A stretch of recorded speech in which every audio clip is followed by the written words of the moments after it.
I never imagined that one day I would have to compete with another woman for my husband's loyalty, especially not a woman who had already lived her life, raised her son, and claimed she wanted only his happiness. When we first met, he spoke about his mother with reverence, the kind that sounded almost noble, almost touching, and I mistook it for kindness, for gratitude, for the mark of a man who knew how to love deeply.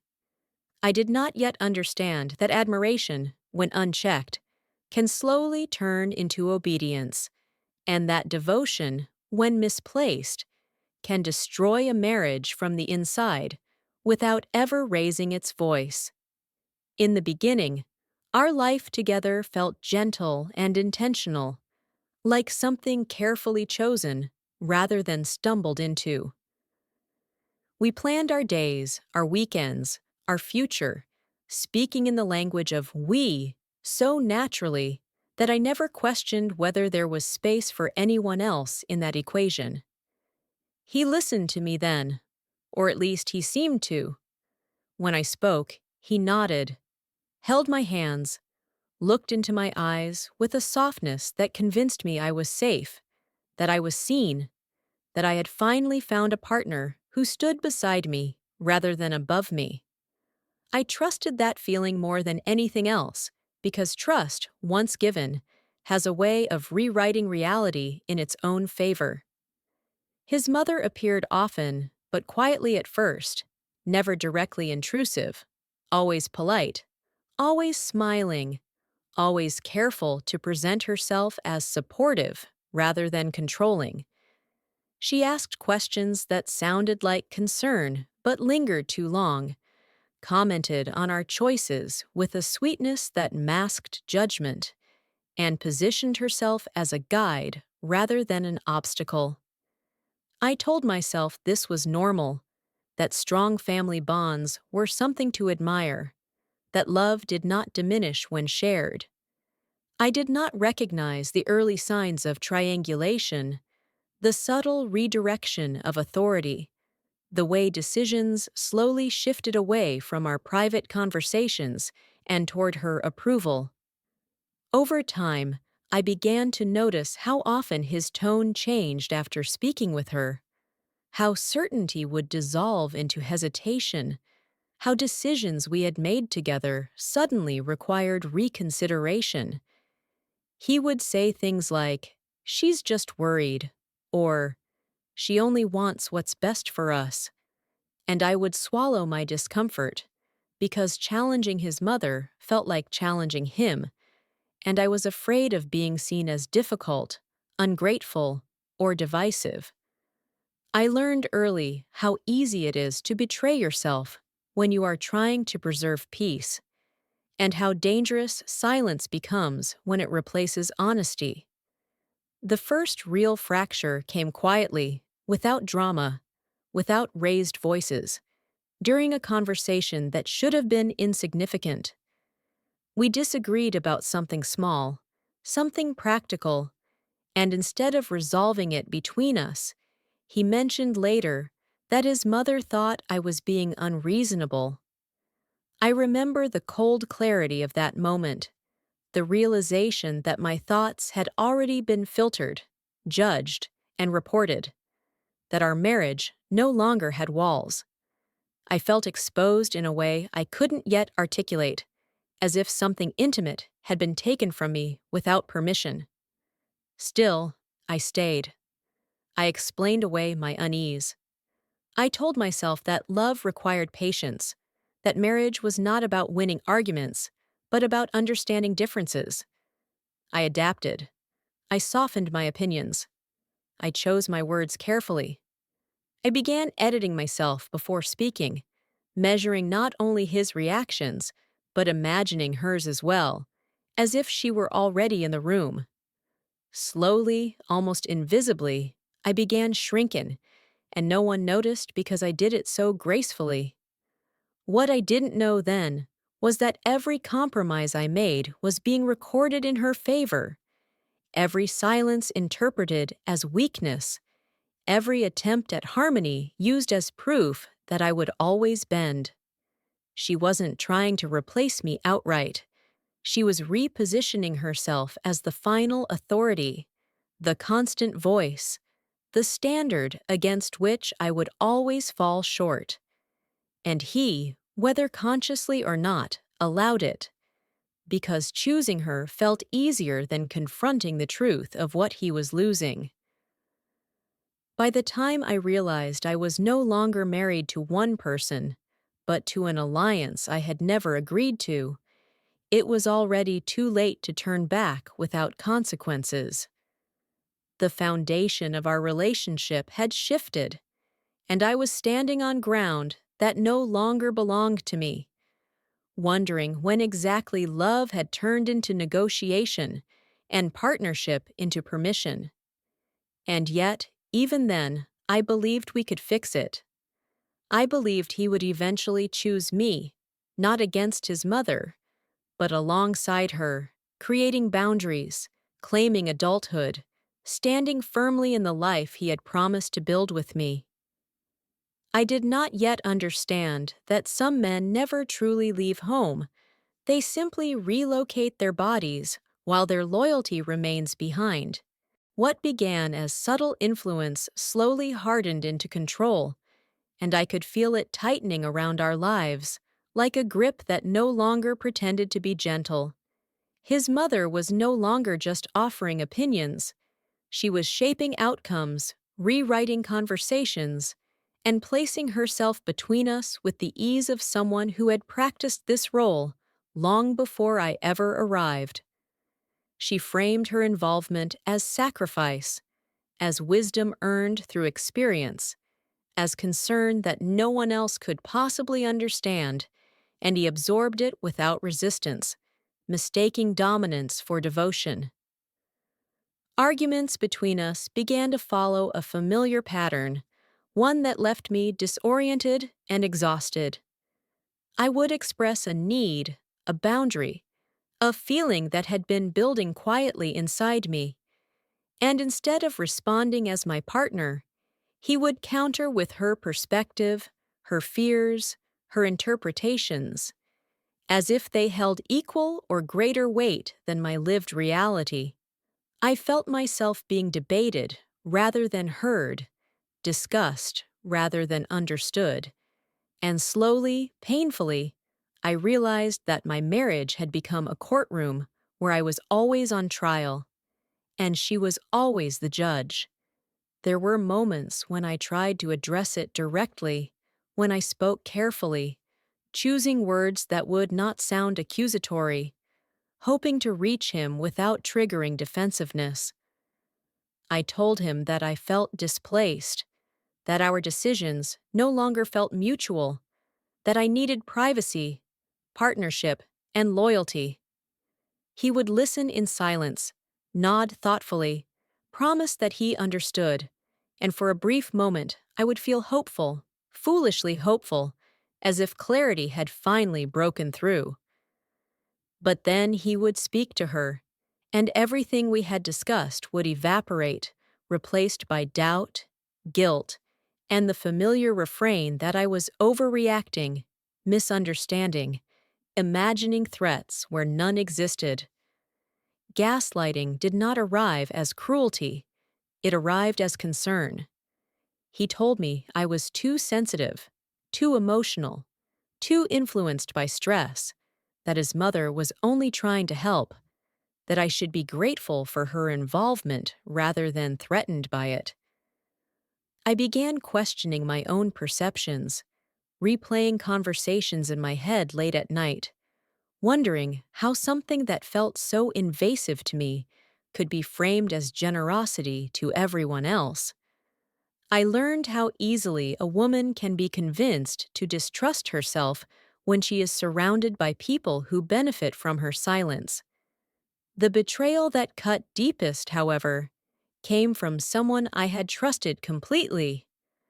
A friend I confided in, someone who had listened to my fears and frustrations, someone who had witnessed my gradual erosion, chose convenience over integrity. She spoke to his mother, shared details of my doubts, my vulnerabilities, my private thoughts, and reframed them as instability, as proof that I was the problem. When I discovered this, the realization felt like a physical wound, sharp and immediate, because it confirmed what I had been desperately trying to deny. I was alone in a system that had already decided my role. From that moment on, the atmosphere in our home changed. I felt watched, evaluated, measured against standards I had never agreed to. Conversations carried an undercurrent of accusation, silence became a weapon, and affection felt conditional, dependent on how well I aligned myself with expectations that were never openly stated. His mother's presence lingered even when she wasn't physically there, shaping decisions, influencing moods, guiding reactions. And he, rather than noticing my withdrawal, interpreted it as confirmation that she had been right all along. The turning point came not with a dramatic argument, but with a choice so casual it revealed everything. He had to decide between supporting me during a moment of emotional vulnerability and attending to his mother's demands, and he did not hesitate.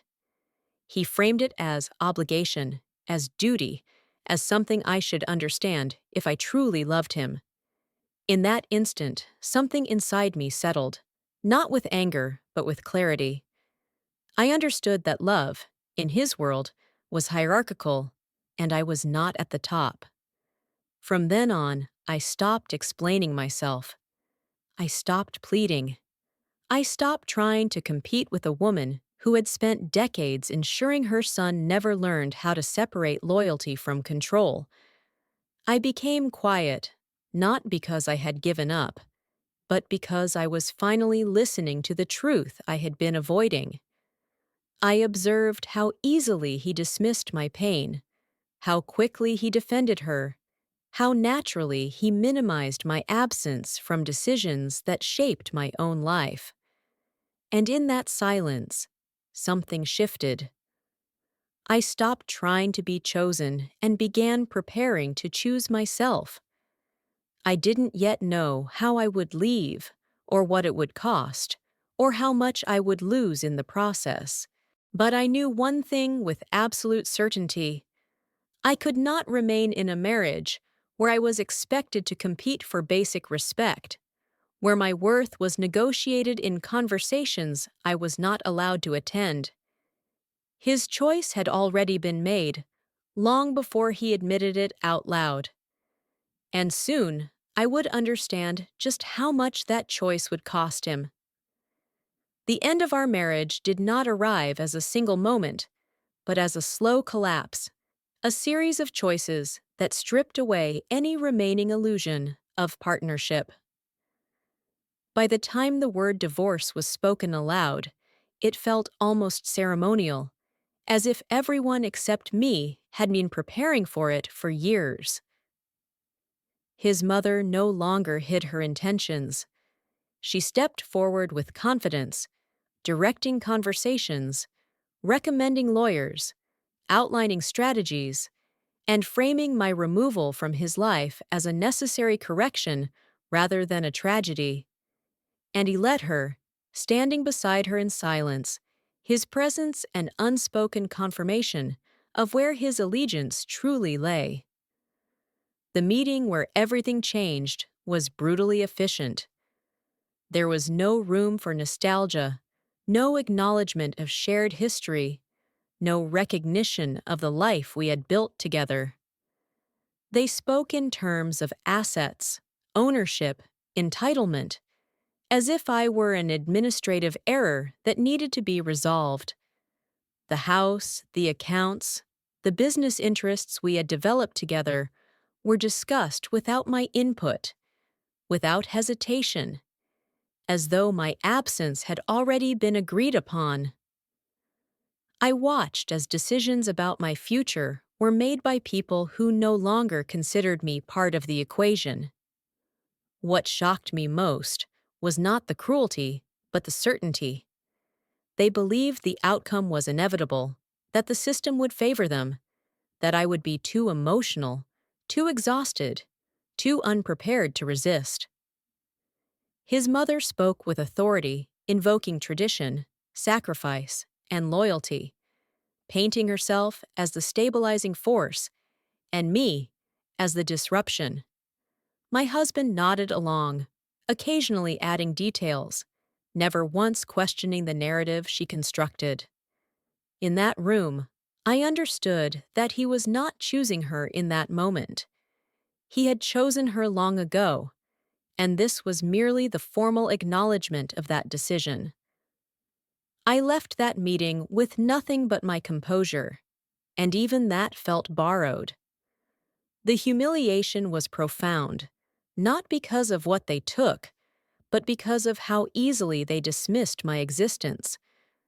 I felt erased, reduced to a footnote in a life I had helped build, and the weight of that realization followed me home, settling into every corner of my mind.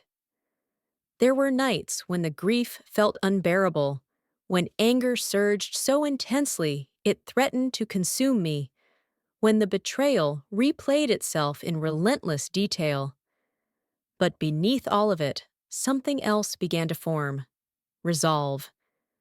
I realized that they had mistaken my silence for surrender, my shock for weakness, my composure for defeat. They believed I would react impulsively, emotionally, loudly, giving them exactly what they expected and needed to confirm their narrative. Instead, I did nothing. I observed. I listened. I began documenting everything: conversations, emails, timelines, financial discrepancies, inconsistencies in their statements. All of it became part of a record I kept quietly, methodically, without revealing my intentions. If they wanted a villain, I would give them nothing but patience. Living alone forced me to confront fears I had never fully acknowledged. I worried about survival, about identity, about whether I could rebuild a life without the structures that had once defined me. There were moments when doubt crept in, whispering that perhaps they were right, that I had been naive to believe I could stand on my own. But every day I endured, every decision I made independently weakened that voice.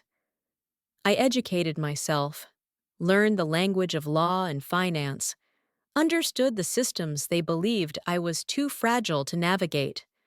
Knowledge became my refuge, my shield, my quiet preparation. Meanwhile, their confidence grew. They celebrated prematurely, shared their version of the story freely, secure in the belief that I was powerless to challenge it. His mother reveled in her perceived victory, reinforcing her control, positioning herself as the architect of his stability. And he followed, mistaking her dominance for protection, her control for love. I watched from a distance, noting patterns, recognizing arrogance, understanding that those who believe they have already won often stop being careful. The deeper I went into preparation, the clearer my path became. I was not seeking revenge in the traditional sense. I was seeking correction. I wanted the truth to stand on its own, unaltered, unfiltered, undeniable. I understood that the greatest consequence for those who manipulate is not confrontation, but exposure, not chaos, but clarity. And I was willing to wait for the moment when truth would matter more than influence. By the time legal proceedings officially began, I was no longer the woman who had been dismissed in that meeting. I was composed, informed, and strategically silent. I had accepted that the marriage was over, not because I failed, but because I refused to remain invisible in my own life. And as I prepared to enter the courtroom, I knew that the man who had chosen his mother over me had already set into motion a chain of events he could not undo. The courtroom was colder than I expected, not in temperature, but in atmosphere, stripped of emotion, memory, and context, reduced to facts, timelines, and credibility. And yet, as I took my seat, I felt something unfamiliar settle inside me. Not fear, not anger, but a calm so steady it almost felt unreal. This was the space where noise lost its power, where narratives had to withstand scrutiny, where influence could no longer masquerade as truth. For the first time in a long while, his mother's voice did not dominate the room. At first, they performed exactly as I had anticipated. He appeared confident, composed, supported by the certainty that had carried him through the separation. His mother sat close, her posture rigid, her expression controlled, radiating the authority of someone who believed she had orchestrated every outcome. Their legal strategy relied on assumptions that I was reactive, emotional, disorganized, that my silence indicated a lack of preparation rather than restraint. They spoke freely, confidently, filling the room with a version of events polished by repetition and self-justification. Then the evidence began to speak. It did not arrive dramatically. There was no single moment of collapse, no theatrical revelation. Instead, truth entered the room the way it always does when it is undeniable. Quietly, persistently, accumulating weight with every detail. Timelines contradicted their statements. Financial records revealed omissions. Messages exposed coordination that had been denied.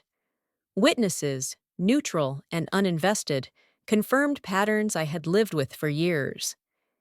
Each piece alone might have been dismissed, but together they formed a structure too solid to ignore. I watched his confidence falter, not all at once, but in fragments. A hesitation before answering a question. A glance toward his mother that lingered too long. A correction offered too quickly, too defensively.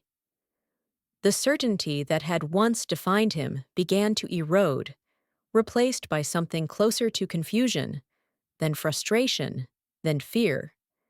His mother's composure fractured more visibly. She interrupted when she shouldn't have, reacted when restraint was required, revealing control rather than care. The very traits that had governed our marriage now worked against them. There was a moment when the room shifted, subtle but unmistakable, when the balance of credibility changed hands. I felt it not as triumph, but as release. I had carried these truths alone for so long that seeing them acknowledged felt almost surreal, as if a private language I had been forced to speak in isolation was suddenly understood by others. I did not need to embellish or dramatize. The facts carried enough weight on their own. As proceedings continued, their narrative unraveled further. Claims of instability collapsed under documented consistency. Accusations of irresponsibility dissolved against evidence of preparation and foresight. Attempts to portray me as dependent were neutralized by records of autonomy they had never bothered to consider. And through it all, I remained still, answering when required, silent when appropriate, allowing the contrast between reaction and restraint to speak louder than words ever could. What struck me most was not his downfall, but his realization. I saw it in his eyes when he finally understood that his mother's control, once his refuge, had become his liability. The loyalty he had prioritized above all else now stood exposed as interference, manipulation, overreach. He had chosen certainty over partnership, obedience over intimacy, and in doing so, he had lost the ability to stand independently when it mattered most. There was no one left to shield him from consequence. When the court recessed, I stepped outside into the quiet air, feeling lighter than I had in years.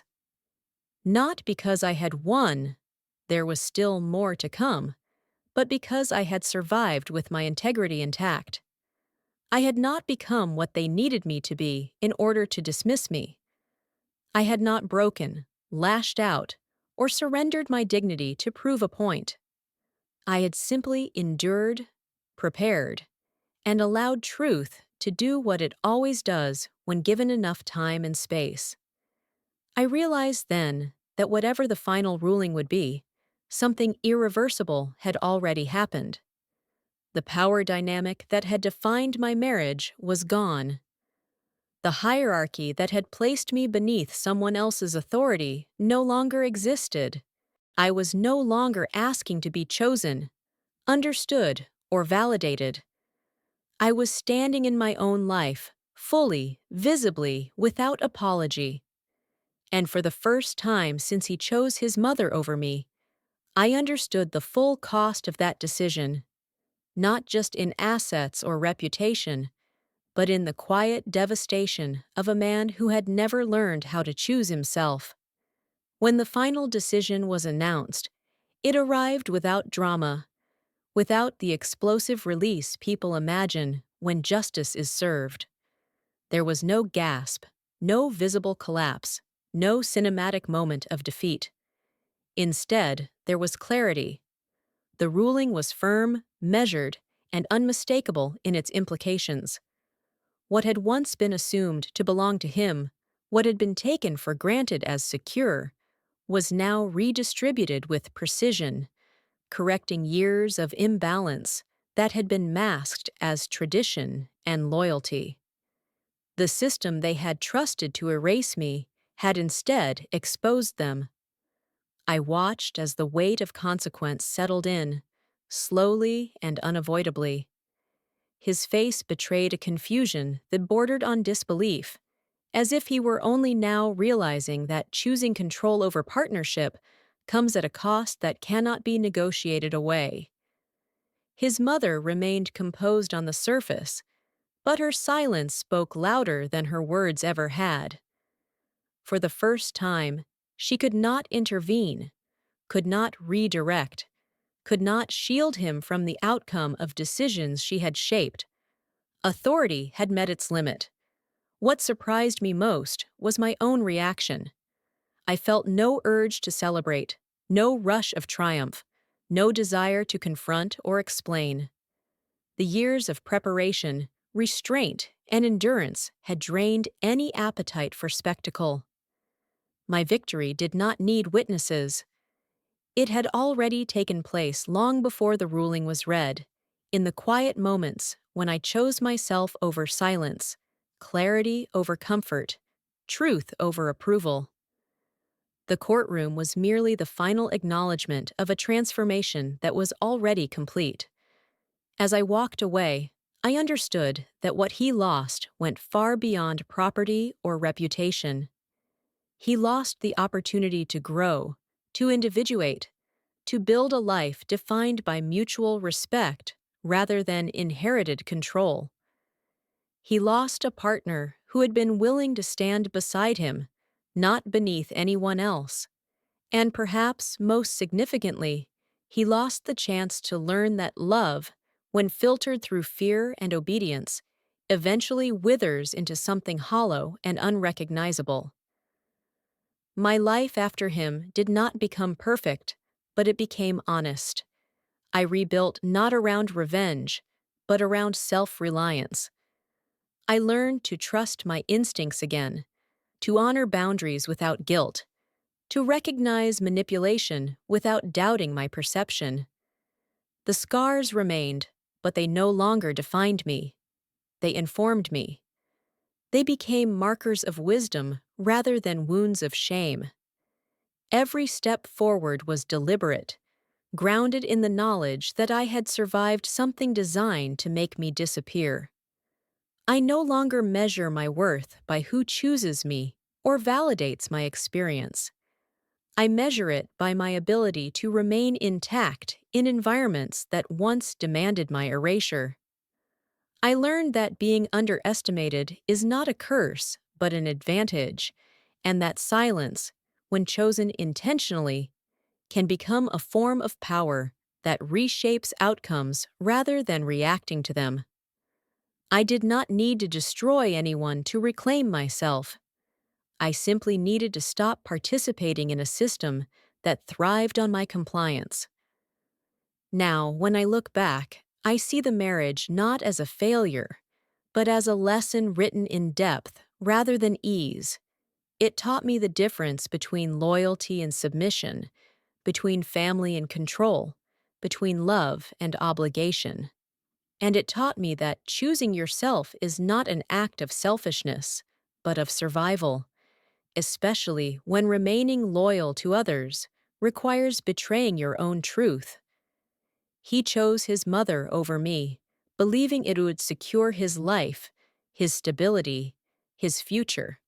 What he did not understand was that in doing so, he surrendered his autonomy, his partnership, and ultimately, everything that required adulthood to sustain. I walked away lighter, clearer, and free in a way he never learned how to be. And that is the quiet ending of my story. No revenge screamed into the void. No victory declared aloud. Just a woman who refused to disappear, who endured being underestimated, and who chose herself when no one else would.